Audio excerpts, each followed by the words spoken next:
my faith, my family, my ainga is really important to me in those things. But I also always remember where I come from, to keep it real. I go back to my neighborhood. This is how I go to government. Hey, I rock up in my chucks and my Mangry t-shirts. I don't want to ever forget who I am.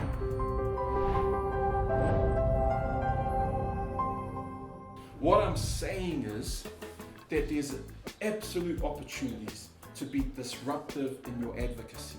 To actually, how do you get to some change, that is meaningful, that is positive, that is impactful for people, for families, for communities. I think then we've come to a point of disruptive advocacy.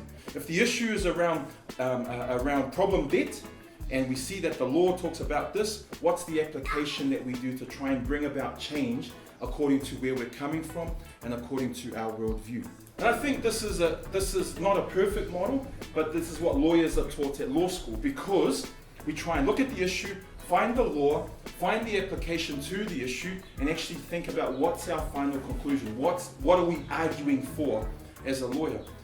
And so about 10 years ago, me and some of the people in the Sallies thought, we've got all these loan shark leeches that are preying on people. Regardless of color, they're blood-sucking leeches that are preying on people. The worst interest rate that I saw in my working life was 800% interest.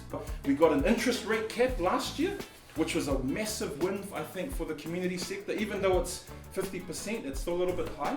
So why don't we start our own van, our own system? We don't sell the products like the other vans in, that we sell in this, we provide in this budgeting, financial mentoring, and also access and information to our low interest and no interest schemes.